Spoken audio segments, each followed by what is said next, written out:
Welcome to the Home Inspector Marketing Podcast. Because you're a home inspector looking to increase your sales, improve your cash flow, and boost your bottom line, you are in the right place.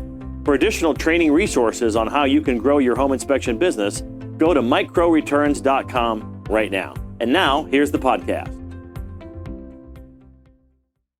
Hi, this is Mike Crow, and I run a home inspection business. In fact, I've run a couple of home inspection businesses. The true joy for me, though, has been helping literally thousands of home inspectors build really solid home inspection businesses as well. We can help a single-man operation be able to do over $300,000 a year, maybe all the way up to $400,000 a year as a single inspector operation. Even better for me is the 80-plus companies that we have helped be able to build million-dollar home inspection businesses. I would like to help you be able to do the same thing. We're continuing the segment from a recent online event that we shared for the last episode. Here's the rest of the topic. Enjoy. What I want you to understand, the cool thing about Stan, the cool thing about me and you, all right, and you being here today, is that you are looking at, between me and Stan, you're looking at probably 50, 60, years of experience in the field. I got 38, okay? I know Stan's got at least 20. All right. How many years, Dan, have you been in the industry? 29 years, Mike. So there's another 30. Almost 80 years of experience between me and Stan, okay? And I will tell you that other people have the same thing. So the thing is that the 95% a lot of times are the people that have been in the industry a very short period of time. Or worse, they've been in the industry for 30 years. I'm trying to say this politely. They've been in the industry for 30 years, but they weren't successful. So which one do you want to listen to? The one that's been in the business for 30 years and not been successful, or somebody that's been in the business, say, less than 5 years and wants to tell you why things do work and don't work, okay? That's the cool thing is every day, me and Jonathan and Krista and the family here are just here working every day to grow the business. And I want to make sure that you have that, okay? And so sometimes when you listen to the wrong person, you get punched in the face. There's a whole joke that goes with that. I don't have time, but I want you to understand you've got to listen to people with the right experience. If you listen to the people with the wrong experience, you end up with a mouthful of knuckles, okay? Doesn't work. And I learned from that as well. When I want to learn something, I go to people that have experience. And I want to go to people that are successful, okay? If I want to commiserate, yeah, I go to the bar and listen to everybody complain. I have a beer, okay? And I go, God, I get it, man. Yeah, oh, bad. Oh, bad. Oh, yeah, absolutely. Oh, that's my excuse too. Oh, that's terrible, okay? And then I go back to my room and I go, wow, man, I sure am glad I'm not doing that, okay? So you gotta learn from those things. And I've been doing this since 1985 in counting.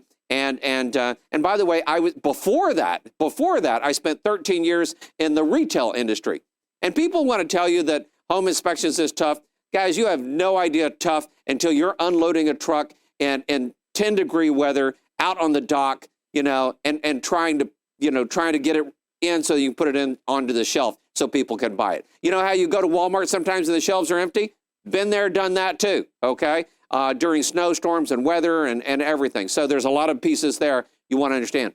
So look for the right people to be able to help you be able to work your way through this. Now, I'm not going to go through all this, but I do want to remind you that we have this resource, I believe, for you out on the member website. And here's the cool thing is, John Laird. Hey, John, can you say hi to everybody?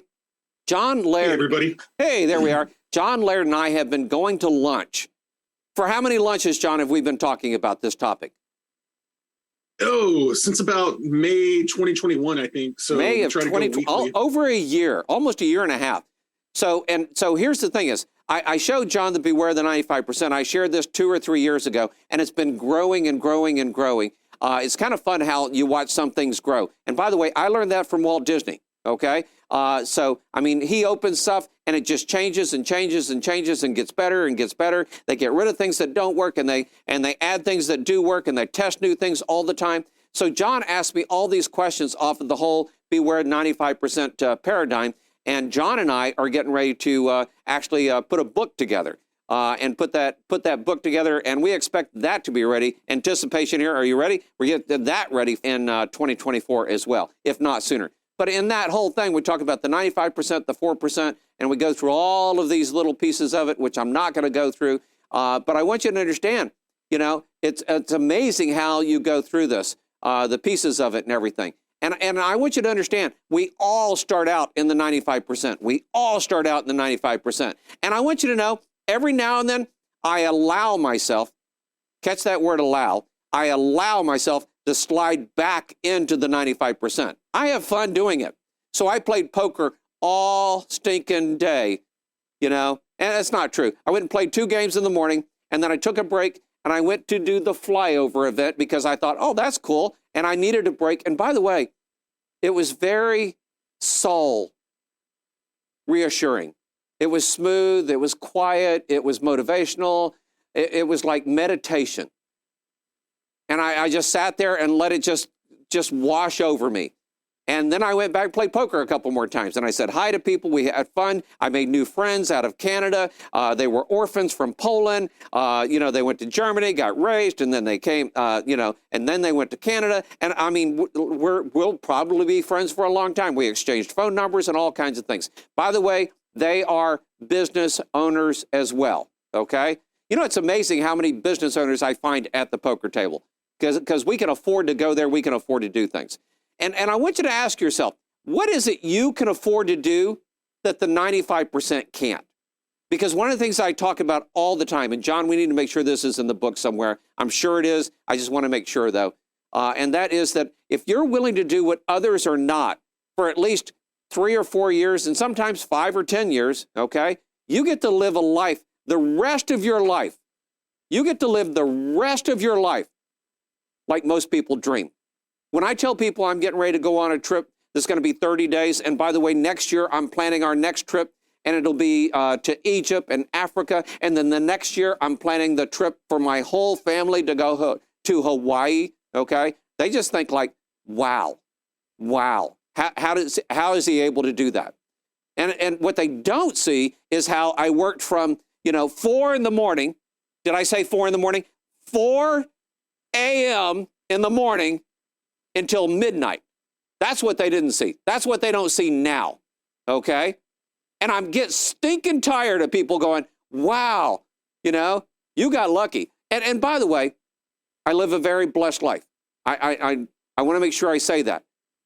But every now and then people use it against you like you didn't deserve it, right? I will tell you, the people that are blessed the most are the people that get up and take action every single day, all right? Those are the people that are blessed. Those are the people, the ones that get up at 4 a.m. and work till midnight, those are the people that are the most blessed. And so I live a very blessed life.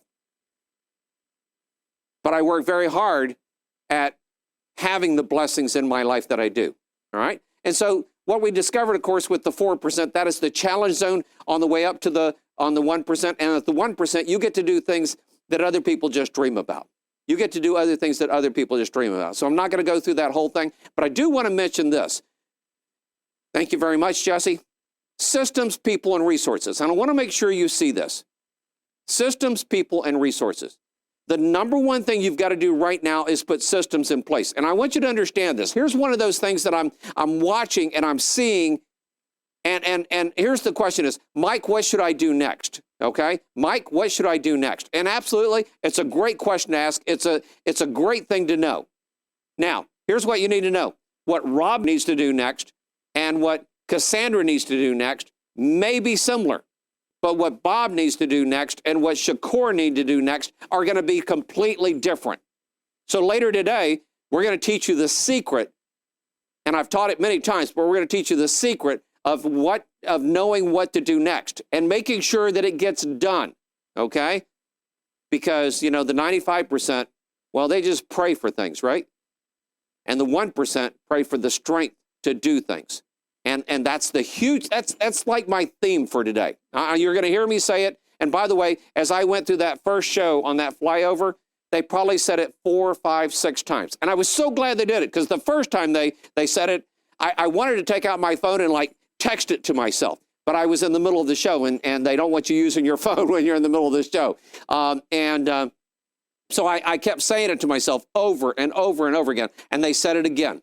And then they said it again. And then at the end of the show, they said it again. All right? So, and I've adjusted it slightly, but here's what I want you to say. And John, we're going to put this in the book at some point. So we want to make sure we write this down and add it to the agenda there or the outline. The 95% pray for things. The 1% pray for strength to do things. Now, maybe your strength to do things today is to put up with me and Davey until 1 o'clock today, okay? Maybe that's the strength that you need today. I don't know, okay? Maybe the strength is not to have to run to the restroom and miss out on something important. Maybe that's your strength. So you got to put systems into place, you got to put people into place, and you got to put resources into place. The average person doesn't do that, okay? And that's what makes us different, guys, the 1% different than the other people that are involved with that and everything. So systems and people. And by the way, when you get ready to start hiring people, oh my gosh, please talk to us, okay? Because this is where one of our members went wrong. We tell people, hire people here and hire people here and pay them like this and structure it like this and put this into your agreements. And he didn't do that. Winter just like kicked his butt, okay? And we, in the home inspection industry, we had that problem. Angela, bless her heart, me and Angela are in the same boat, right? More people buy homes in June than they do in December. I mean, when you say it, you kind of go, well, yeah, duh, but you don't think of the ramifications on our revenue, on Angela's revenue, when we go through that process, okay? And so you've got to put those things in place. And so it's systems and people and resources. And if you don't recognize your bell curves, then you will not staff properly. Now, I'm going to tell you, bell curves can happen on a daily basis, by hour, okay? So we know our bell curve on our phones. We know when our phones are the busiest. When I was in the retail business and the grocery business, we knew when more people would show up at the stores than at any other point, okay? Starbucks has a bell curve every day. They know in the morning and this time, that's their busiest times. You need to recognize yours.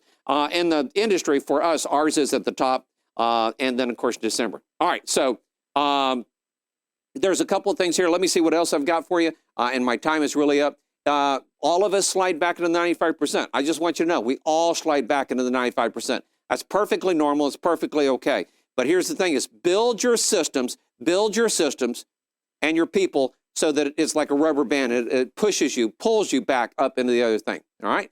So it's pretty soon, and you get to decide what your year is going to be like. You get to decide what your year is going to be like and anticipate doing the right things to get you there. All right? I am looking, I know this sounds terrible in a way and maybe sounds pushy. I'm not trying to be pushy. I'm not trying to sound terrible. But here's what I'm looking for.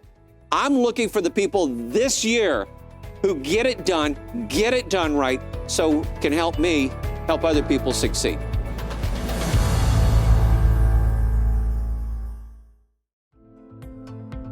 We hope you enjoyed the podcast, and as a friendly reminder, if you're looking to increase your sales, improve your cash flow, and boost your bottom line as a home inspector, go to microreturns.com right now.